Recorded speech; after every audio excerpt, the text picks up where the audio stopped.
Good morning students. आज आप study कर रही है electrostatic potential and potential difference. Electrostatic potential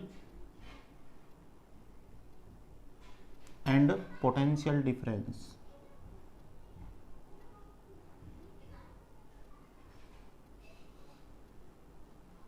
तो ये टॉपिक आपका मोस्ट इम्पोर्टेंट है, ये सेकंड यूनिट तक इसका यूज होएगा आपके।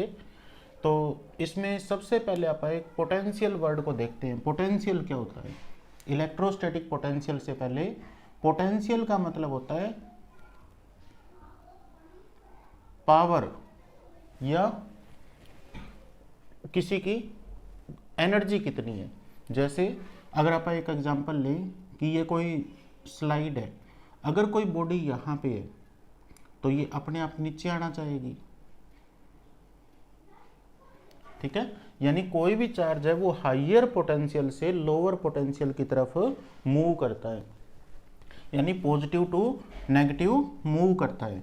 अब इसकी डेफिनेशन देखो, तो सबसे पहले आप डेफिनेशन देते हैं पोटेंशियल डिफरेंस किसे कहते हैं।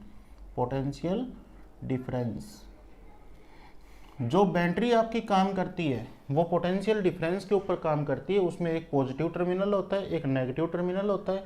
अगर उनमें डिफरेंस पॉजिटिव ज़्यादा पॉजिटिव है, नेगेटिव ज़्यादा नेगेटिव है, तो वहाँ पे उनकी पोटेंशियल ज़्यादा होता है, आप ये कहते हैं। तो पोटेंशियल डिफरेंस को समझने से पहले सपोज करो कि यहाँ पे कोई प्लस क्यू चार्ज है और एक कोई सेकंड चार्ज जो कि टेस्ट चार्ज है, वेरी स्मॉल चार्ज है, वो अपन ने बी पॉइंट पे रख रखा है और उसे अपन ए तक लाना चाहते हैं। तो यहाँ पे अपन ने सपोज कर लिया कोई टेस्ट चार्ज है क्यू नोट, तो इस चार्ज को अपन ने ओ पॉइंट पे रखा हुआ है, इसको ए पे, ये पॉइंट ए, ये पॉइंट बी। अब अपन इस क्यू नोट चार्ज को बी पॉइंट से ए तक लाना चाहते हैं। एक चीज़ देखो, यहाँ पे पॉजिटिव चार्ज है, यहाँ पे भी पॉजिटिव चार्ज है। पॉजिटिव चार्ज आना पसंद नहीं करेगा इस प्लस क्यू की तरफ, तो हमें क्या करना पड़ेगा, इसको धक्के से लेके आना पड़ेगा। और धक्के से लेके आना हो तो वहाँ पे हमें वर्क करना पड़ेगा। तो आप क्या कहेंगे कि वर्क डन, इस चार्ज को यहाँ तक लाने के लिए अपने को वर्क करना पड़ेगा। तो इसकी डेफिनेशन हो जाएगी इलेक्ट्रोस्टैटिक पोटेंशियल डिफरेंस की, कि amount of work done to move a charge from one point to another point against electrostatic force. क्यों? क्योंकि इस चार्ज के ऊपर इस डायरेक्शन में इलेक्ट्रोस्टैटिक फोर्स लग रही है क्यू नोट ई। इस इलेक्ट्रोस्टैटिक फोर्स के अगेंस्ट आप लेके आ रही है। और लेके कैसे आना है? एकदम धक्का नहीं देंगे इसे कि एकदम धक्का दे दिया इसको और ये इधर आ जाए, नहीं। ये जितनी फोर्स इसके ऊपर लग रही है उतनी ही फोर्स आप लगा के इसको इस इधर लेके आएंगे। तो यानी इसकी डेफिनेशन हो जाएगी इलेक्ट्रोस्टैटिक पोटेंशियल डिफरेंस की, कि the amount of work done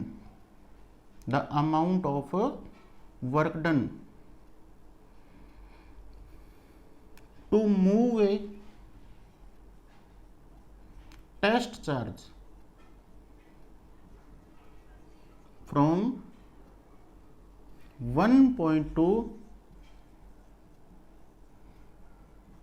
another point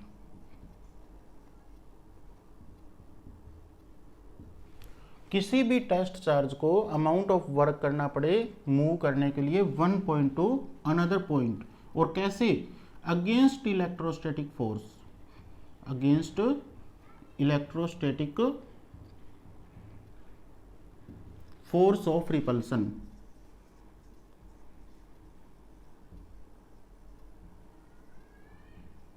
and without acceleration.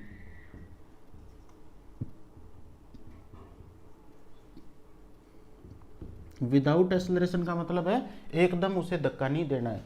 तो इसको अगर अपन लिखना चाहें मैथमेटिकली, इसको अपन लिखना चाहें तो आप कैसे लिखेंगे? देखो मैथमेटिकली आप इसको ऐसे लिख सकते हैं कि work done to move a charge from one point to another point. किसको? Move a charge. कौन सा चार्ज? Test charge. तो work done to move a test charge कहाँ से कहाँ लाना है? VB से VA लेके आना है। अब एक चीज देखो, पोटेंशियल B पॉइंट पे ज्यादा होगा या A पॉइंट पे? जो पॉइंट इस चार्ज के नजदीक होगा उसके ऊपर पोटेंशियल ज्यादा होगा, जो दूर होगा वहां पे पोटेंशियल कम होगा। तो वो किसके इक्वल आएगा? Work done V A minus V B, यानी इन दोनों का पोटेंशियल का जितना डिफरेंस है उतना अगर आप वर्क करें तो उस वर्क को आप कहते हैं पोटेंशियल डिफरेंस। अब इसके यूनिट की बात करते हैं, तो इसका यूनिट क्या होगा? तो पोटेंशियल डिफरेंस का यूनिट होता है वोल्ट। अब आप 1 वोल्ट की डेफिनेशन देते हैं, तो 1 वोल्ट, अब पोटेंशियल डिफरेंस, ये डिफरेंस हो गया, पोटेंशियल डिफरेंस का यूनिट हो गया 1 वोल्ट। तो 1 वोल्ट किसके इक्वल आया? 1 जूल अपॉन में 1 कूलम। तो इसकी डेफिनेशन क्या बनेगी? अगर 1 कूलम चार्ज को एक पॉइंट से दूसरे पॉइंट तक लाने में हमें जो अगर 1 जूल वर्क करना पड़े तो पोटेंशियल होगा, उसे क्या कहेंगे? 1 वोल्ट। तो इसकी डेफिनेशन हो जाएगी कि the amount of work done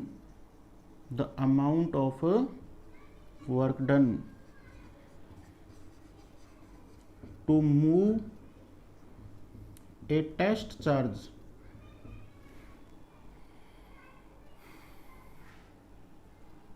amount of 1 joule work done to move a test charge 1 coulomb, the amount of work done to move a test charge of 1 coulomb। इसकी डेफिनेशन द्वारा देखो एक बार, electrostatic potential difference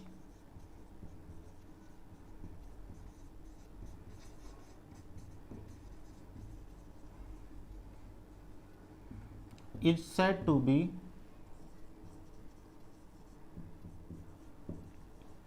1 volt if 1 joule work is done to move 1 coulomb charge from one point to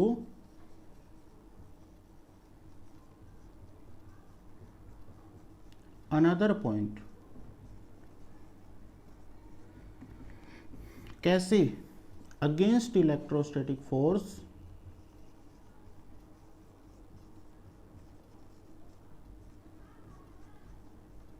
and without acceleration. Clear?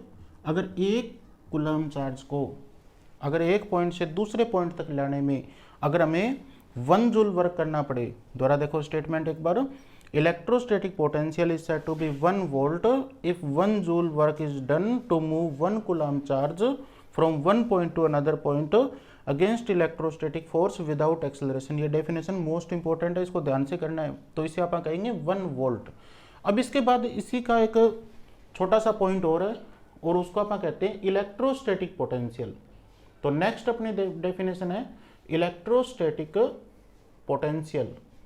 अब इसमें difference नहीं लगा, मतलब ये किसी एक ही पॉइंट की बात हो रही है, किसी एक पॉइंट पे अपने को पोटेंशियल निकालना है।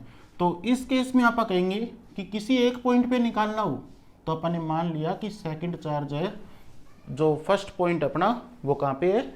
इन्फिनिटी पे। अगर किसी चार्ज को, टेस्ट चार्ज को इन्फिनिटी से आप एक पॉइंट तक लेके आना चाहते हैं, इन्फिनिटी से एक पॉइंट तक लेके आना चाहते हैं, तो जो वर्क करना पड़ेगा उसे आप इलेक्ट्रोस्टैटिक पोटेंशियल कहते हैं। तो इसकी डेफिनेशन क्या बन जाएगी? The amount of work done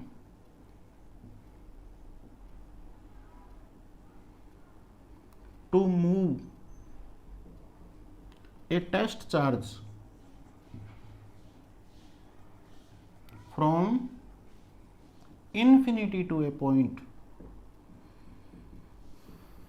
और कैसे लेके आएंगे? अगेंस्ट इलेक्ट्रोस्टैटिक फोर्स, और क्या नहीं होना चाहिए? Without acceleration. तो इस कंडीशन में जो पोटेंशियल होगा उसे आप कहते हैं इलेक्ट्रोस्टैटिक पोटेंशियल। तो इसकी देखो फार्मूला क्या बनेगा? Work done to move a charge from infinity to a point, किसको लेके आ रहे हैं? चार्ज को। Work done to move a charge from infinity to a point is defined as the potential at that point. अब इसमें और इसमें डिफरेंस क्या है, तो देखो इसमें था पोटेंशियल डिफरेंस, मतलब दो पोटेंशियल का डिफरेंस, इसमें सिंगल पोटेंशियल है, तो मैंने वी बी क्यों नहीं लिखा, तो देखो वी बी मतलब potential at second point, second point अपना कौन सा है, इन्फिनिटी। तो किसी भी चार्ज का जो इलेक्ट्रिक फील्ड है वो इन्फिनिटी पे जीरो होगा, तो पोटेंशियल भी कितना होगा, जीरो होगा। तो पोटेंशियल एट इन्फिनिटी जीरो, तो इसलिए अपने पास क्या बचा, सिर्फ वी ए। अगर इसका यूनिट पूछे तो यूनिट सेम है जो पोटेंशियल डिफरेंस का है, तो इसका भी यूनिट क्या होगा, 1 वोल्ट। अगर अपन डेफिनेशन देना चाहें तो 1 volt is equal to 1 joule upon में 1 कूलम।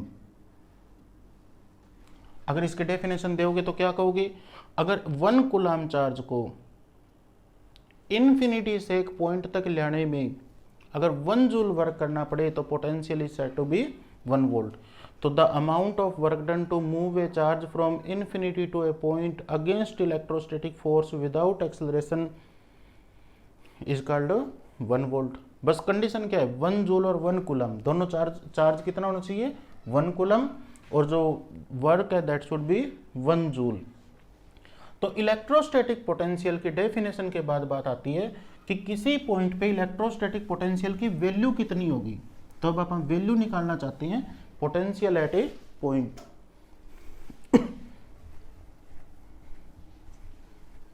तो electrostatic potential at a point, ये topic exam point of view से मोस्ट इंपॉर्टेंट है, electrostatic potential at a point.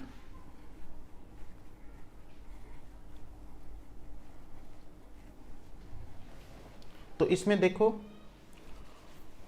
Electrostatic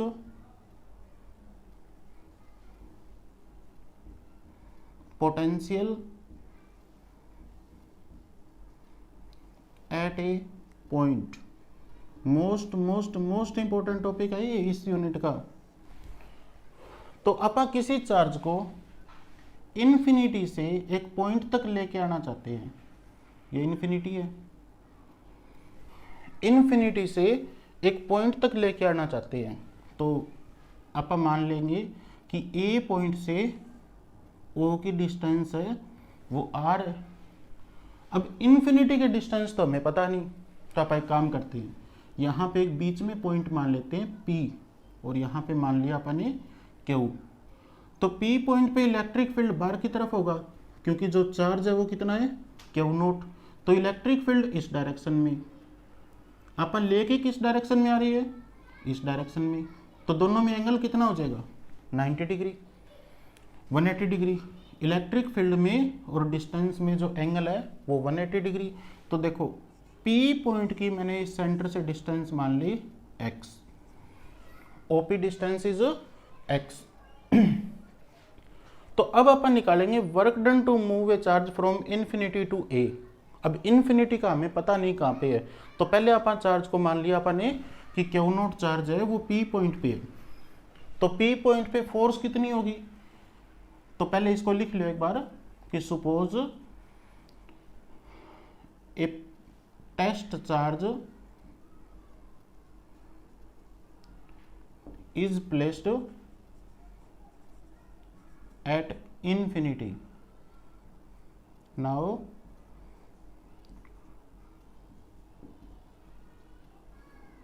to calculate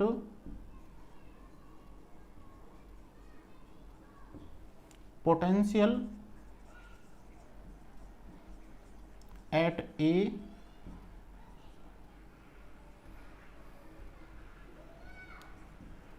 charge Q naught is at P। A point पे potential निकालने के लिए अपन ने मान लिया कि चार्ज Q नोट है वो P पॉइंट पे है। Now small amount of work done, now small amount of work done to move charge from P to Q। कहां से कहां मूव करवा रहे हैं आप, P से Q तक मूव करवा रही है, और P से Q तक की जो डिस्टेंस है वो अपन ने मान ली dx डिस्टेंस है। अब आप आ तो इधर रही है, dx डिस्टेंस तो अपनी इधर है, इलेक्ट्रिक फील्ड इस डायरेक्शन में लग रहा है, दोनों में एंगल कितना है 180 डिग्री। तो वर्क निकालना चाहते हैं तो स्मॉल वर्क है वो इक्वल टू होगा फोर्स इनटू डिस्प्लेसमेंट। अब यहाँ पे फोर्स कितनी है, तो फोर्स तो कूलम्स फोर्स की बात होगी, और अपना चार्ज कहाँ पे है, P पॉइंट पे है, तो P पॉइंट पे कूलम्स फोर्स कितनी हो जाएगी। अब कूलम्स फोर्स को आप ऐसे लिख सकते हैं Q not E dot dx। और एक चीज़ देखो, E और dx में 180 डिग्री एंगल है, तो आप ऐसे लिख सकते हैं Q नॉट E dx कोस 180, और कोस 180 की वैल्यू -1, तो ये क्या आ गया minus Q not E dx। तो यानी अपने इस इक्वेशन को कुछ इस टाइप से लिख दिया, तो यानी dw अपने पास कितना आ गया minus Q not E dx। पर अपना फंक्शन ये थोड़ी था Q से P तक लेके आना, P से Q तक लेके आना, आप कहाँ से कहाँ लेके आना चाहते थे, इन्फिनिटी से A तक, तो अपने को टोटल वर्क निकालना पड़ेगा। Now to calculate total work done to move charge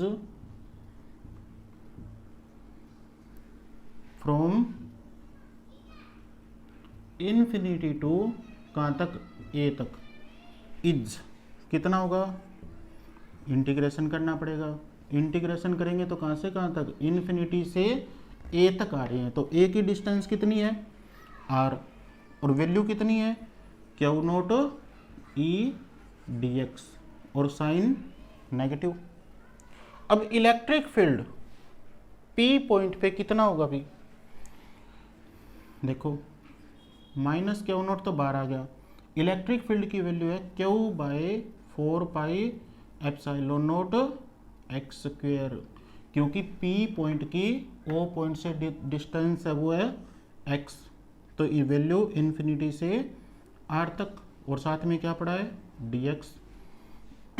अब यहाँ पे आप क्या बाहर निकाल सकते हो, Q by 4 pi epsilon not बाहर आ सकता है, तो ये क्या बन जाएगा W is equal to minus Q naught upon में 4 पाई एप्सिलॉन नॉट, तो बाहर आ गया, अंदर क्या बचा 1 by X square into dx, और लिमिट कहाँ से कहाँ तक, इन्फिनिटी से R तक।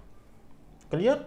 अब आप एक काम करते हैं, 1 बाई एक्स स्क्वेयर का इंटीग्रेशन करते हैं, तो जब आप 1 बाई एक्स स्क्वेयर का इंटीग्रेशन करोगे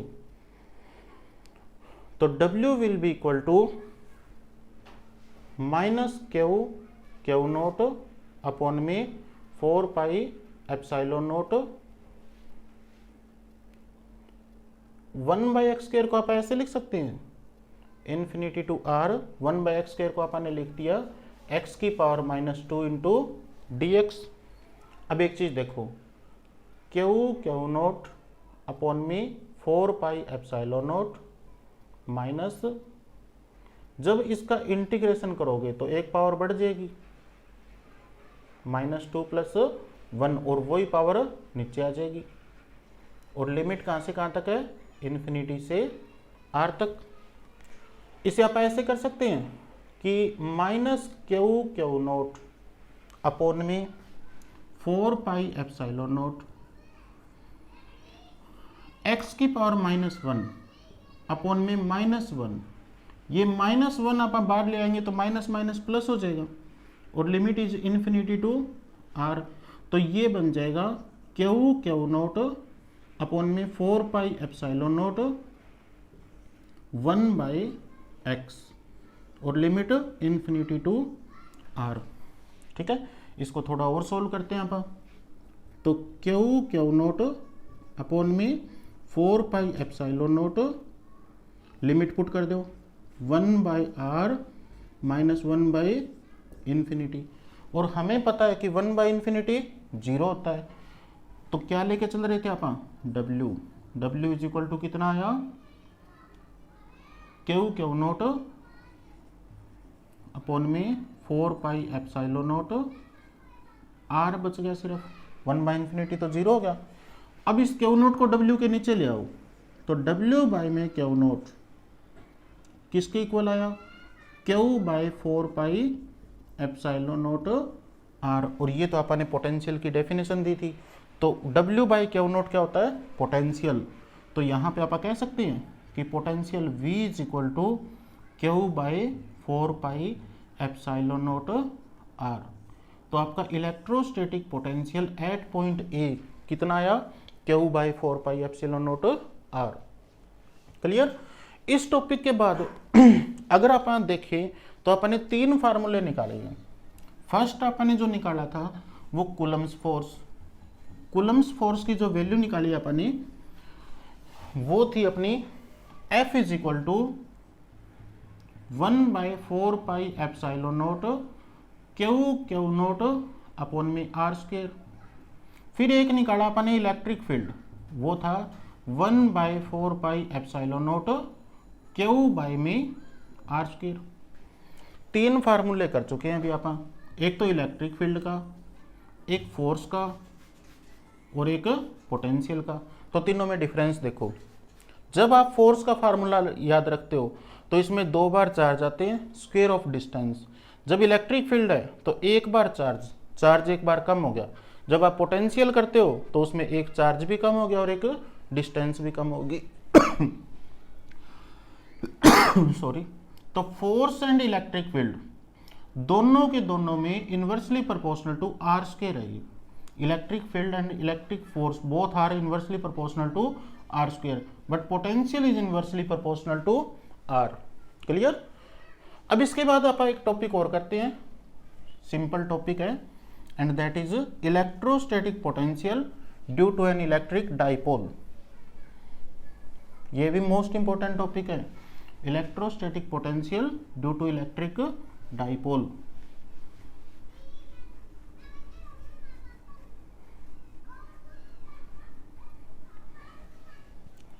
इलेक्ट्रिक डाइपोल अपन लास्ट चैप्टर में उसके कई केस किए थे, उसके कारण अपन इलेक्ट्रिक फील्ड निकाले थे अपन ने कई, जैसे एक्सियल पे, इक्वेटोरियल पे, एनी पॉइंट पे। इसमें अपन एक ही केस करेंगे, electric field, electric potential at any point, इसमें दोनों ही आ जाएंगे वो, at any point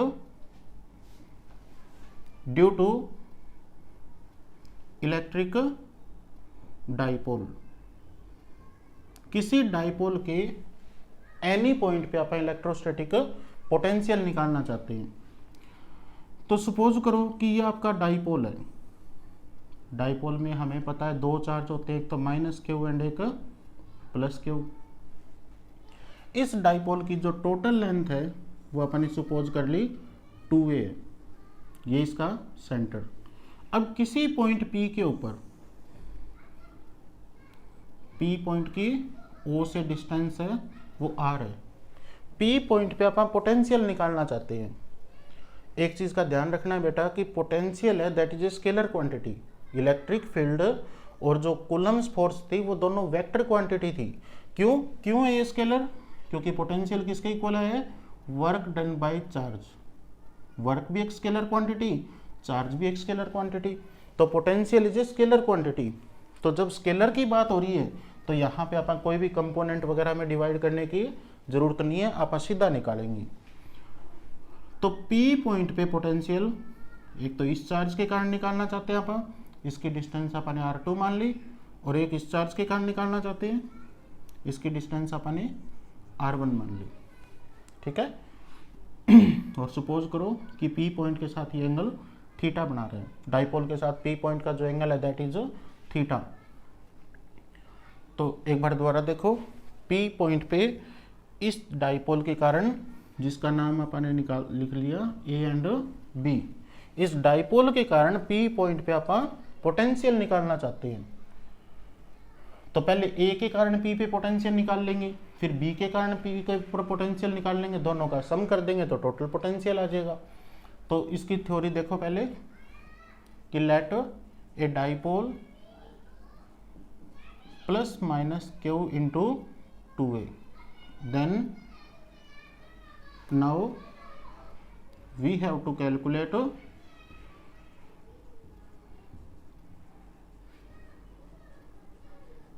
potential at P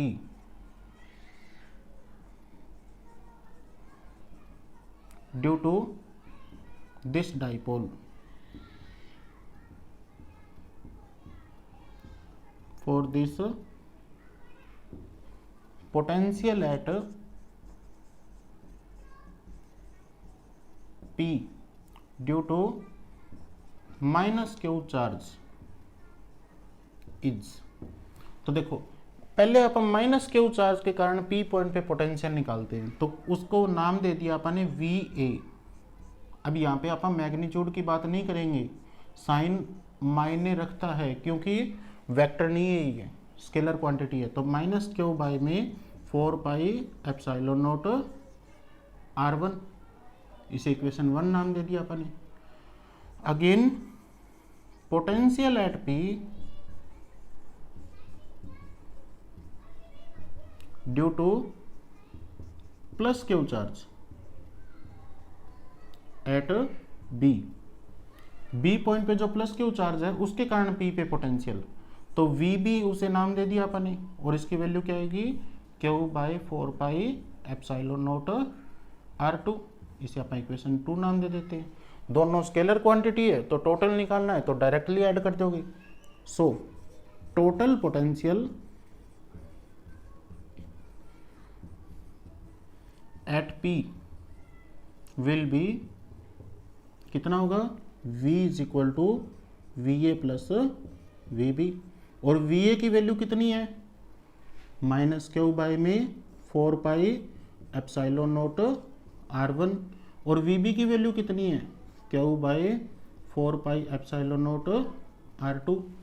अब देखो सिंपल मैथमेटिक्स है, इसमें दोनों में कॉमन क्या आ गया, दोनों में कॉमन आ गया V equal to Q by में 4 पाई एप्सिलॉन नॉट, कॉमन अंदर बचा 1 by R2 minus 1 by R1, 1 by R2 minus 1 by R1।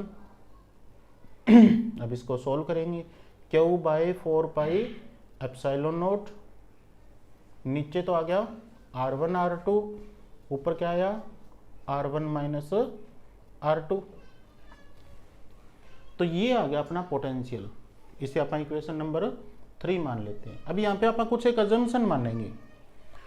इस डायग्राम को देखो ध्यान से, इस डायग्राम में अगर मैं यहाँ पे एक परपेंडिकुलर ड्रा करूं, अगर परपेंडिकुलर अगर आप ड्रा करें तो ये जो लेंथ है ये परपेंडिकुलर, इससे ऊपर वाली दोनों चीजें बराबर है, R1 और R2 इक्वल है। तो यहाँ पे अपन सपोज करते हैं कि लेट R, देखो इसको ऐसे भी समझो कि जैसे ये 3 लाइनें दिख रही है आपको कि ये 6 है, ये 5 है और ये 4 है, ये 6 मीटर, ये 5 मीटर, ये 4 मीटर। अगर इनका डिफरेंस निकालना हो तो कितना आया, ये डिफरेंस आ गया, इसको मैं n नाम दे देता हूँ, इसको एक बार मिटा दिया, ये अपने an नाम है an, तो an को क्या लिखोगे R1 माइनस R2, और अगर इस एग्जाम्पल से अगर आप देखें तो 6 माइनस 4 मतलब ये वैल्यू 2 है।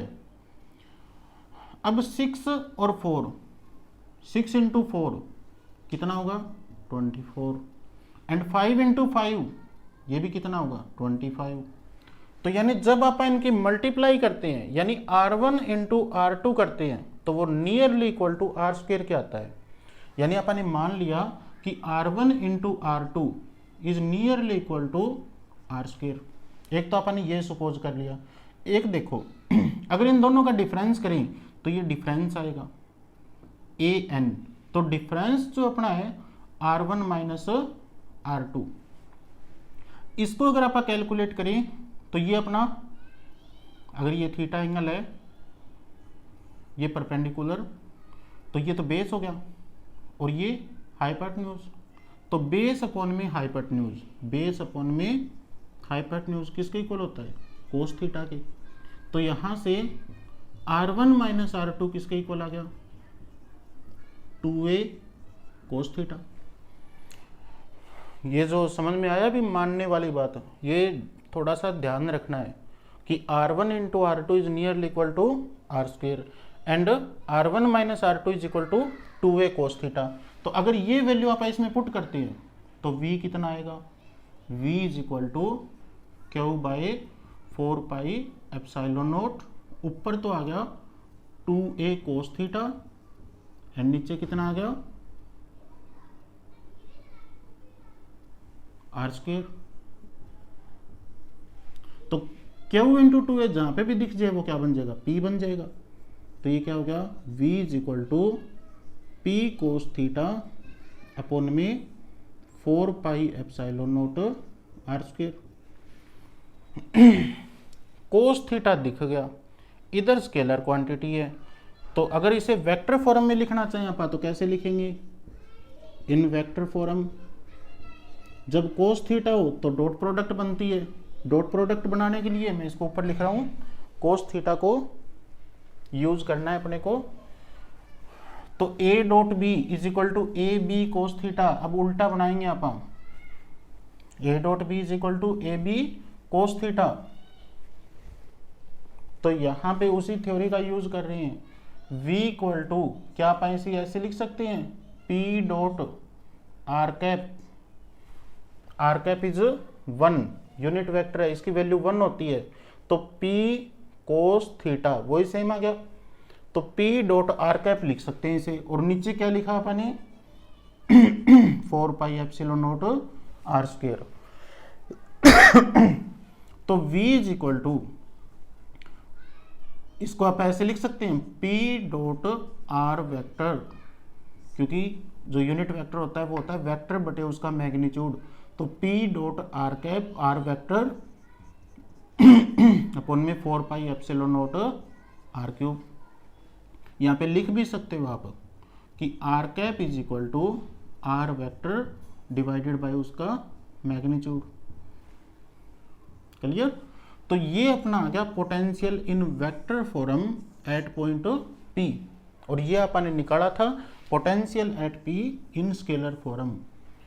अब एक चीज देखो, दो फार्मूले निकाले अपन ने, एक तो पॉइंट चार्ज के कारण पोटेंशियल, जो पॉइंट चार्ज के कारण अपन ने P पॉइंट पे पोटेंशियल निकाला था इससे लास्ट टॉपिक में, वो आया था Q is equal to Q by 4 pi epsilon naught R square R, और यहां पे क्या है आर स्क्वेयर।